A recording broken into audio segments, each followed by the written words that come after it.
Assalamualaikum warahmatullahi wabarakatuh. Perkenalkan, nama saya Aditya Satria Nugroho dengan nomor NIM 501201229 dengan prodi Magister Pendidikan Dasar dengan mata kuliah MPDR 5302 Studi Komparatif Pendidikan Dasar di berbagai negara. Kali ini saya akan membahas tentang artikel yang pertama tentang politik pendidikan di Indonesia. Analisis kebijakan politik pendidikan di Indonesia itu penulisnya Supardi, Anis, Fauzi, dan kawan-kawan. Dengan topik ketimpangan akses dan kualitas pendidikan, perlu strategi partisipatif. Yang poin pentingnya adalah yang pertama, ketimpangan antara formulasi dan implementasi kebijakan. Yang kedua, metode yang digunakan adalah tinjauan pustaka dari jurnal dan buku. Kesimpulannya, kesenjangan distribusi pendidikan masih tinggi. Refleksi dirinya adalah tantangan implementasi kebijakan di lapangan sekolah. Jadi artikel ini secara garis besar adalah membahas ketimpangan antara perumusan dan implementasi kebijakan pendidikan di Indonesia. Penekanannya penting partisipasi lokal dan perencanaan kebijakan agar lebih responsif. Selanjutnya, tantangan utamanya adalah kebijakan pendidikan wajib dan adanya pelatihan guru.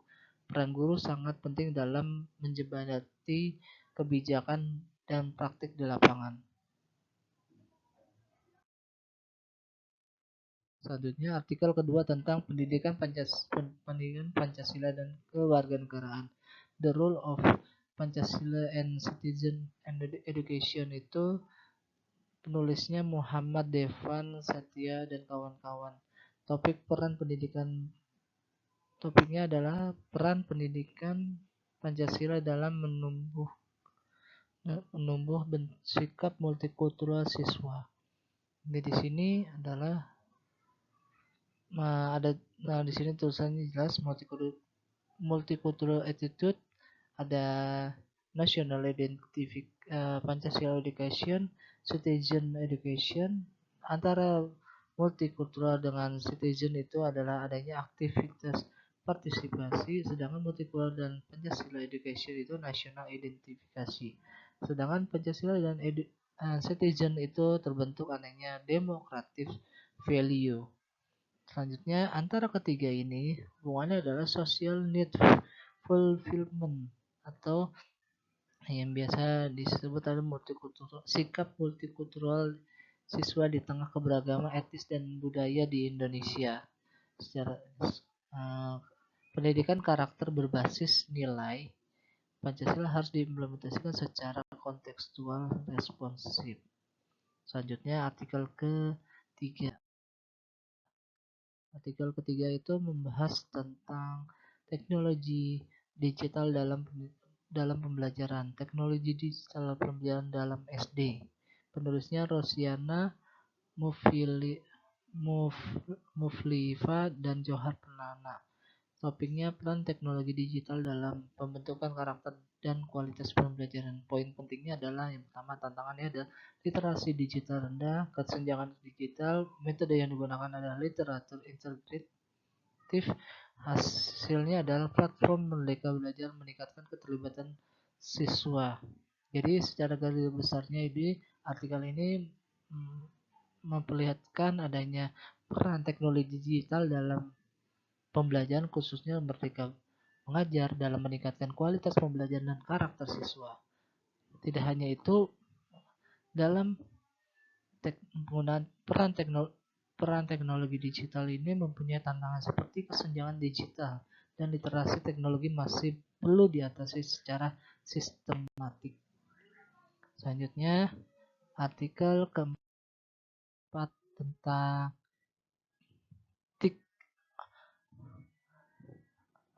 pembelajaran matematika. Penulisnya adalah Chamen Rodriguez dan Jimenez dan kawan-kawan. Atau topiknya ada dampak terhadap motivasi dan pemecahan masalah dalam pembelajaran matematika. Atau judulnya itu Teaching and Learning Mathematics in Primary Education, The Role of ICT. Di sini adalah poin yang saya garis besarin adalah yang pertama TIK. TIK dapat meningkatkan motivasi belajar. Selanjutnya metode yang digunakan adalah literature review atau PISMA.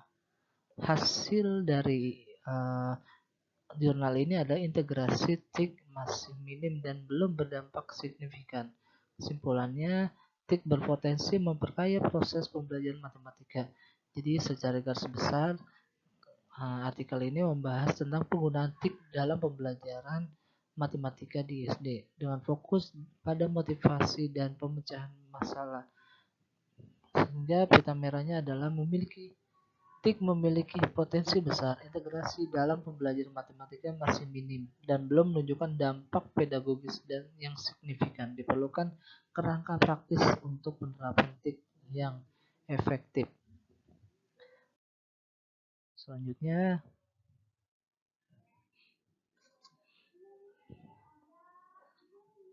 kesimpulan dari 4 artikel itu, saya menarik kesimpulan ada yang pertama, tantangan pendidikan dasar.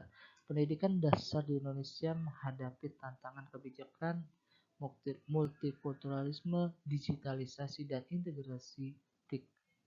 Jadi dengan adanya tantangan ini, peran guru sangatlah besar.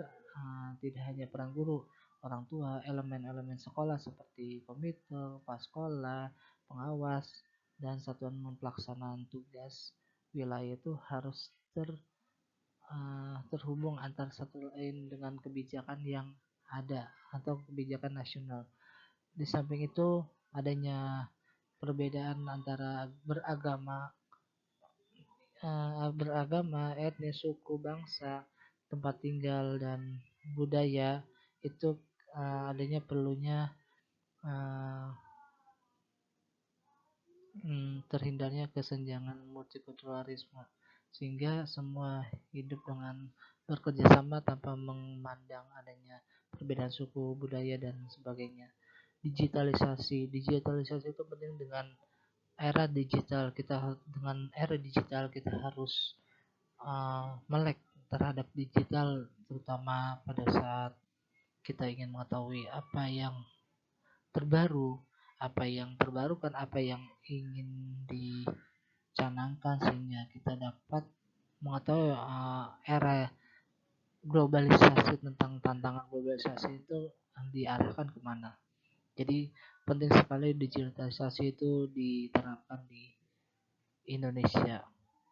Yang selanjutnya integrasi TIK. Nah, integrasi TIK ini penting untuk pembelajaran tidak hanya dengan matematika.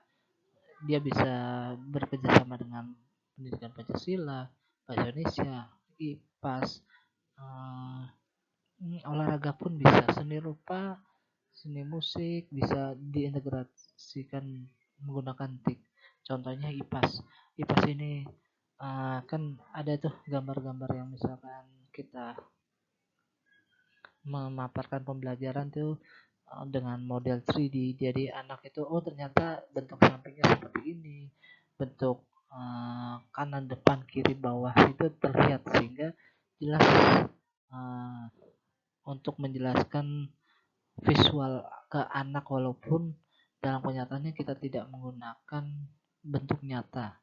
Oleh karena itu pentingnya integritas TIK itu seperti itu. Peran kunci guru sangat penting dalam mengimplementasikan kebijakan dan teknologi secara efektif. Nah, ini yang saya canangkan, kita tidak juga terlalu menggunakan TIK untuk pembelajaran, sesekali menggunakan pembelajaran yang bermakna, menyenangkan, dan sehingga anak tidak jenuh pada pembelajaran yang itu aja, dan pada saat tik-tik aja, tapi tradisional harus dimix antara tradisional dengan modern sehingga anak itu mempunyai motivasi, sehingga diharapkan hasil belajar anak itu tercapai dengan baik. Nah, pentingnya kolaborasi. Kolaborasi itu penting. Refleksi pribadi menunjukkan pentingnya persatuan dan kolaborasi antar guru. Nah, ini penting sekali pada saat kita, contohnya saat penilaian kinerja guru kita dinilai, di dikoreksi, mana yang kurang, mana yang perlu ditambahkan, mana yang harus tetap dijalankan sehingga masih baik dan sebagainya. Tidak hanya itu, kita antar guru, antar kepala sekolah, dan antar orang tua pun kita harus berkolaborasi. Jadi kolaborasi itu melihat perkembangan anak. Anaknya harus, oh ternyata anak ini gini, anak ini kemajuan dari sini sampai sini. Jadi kita punya catatan pribadi sehingga perlunya ada kolaborasi, contohnya komunikasi terhadap orang tua.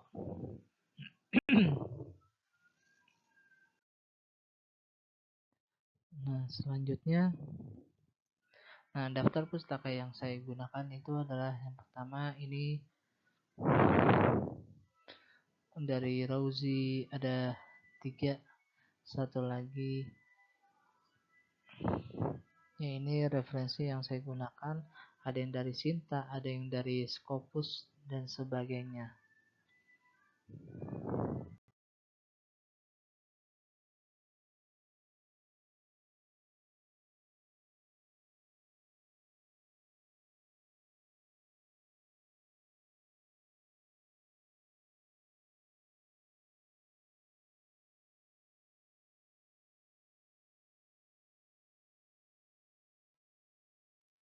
Baik, demikian presentasi dari saya. Kurang lebihnya mohon maaf. Wabillahi taufiq wal hidayah. Assalamualaikum warahmatullahi wabarakatuh. Sampai jumpa di lain kesempatan. Terima kasih.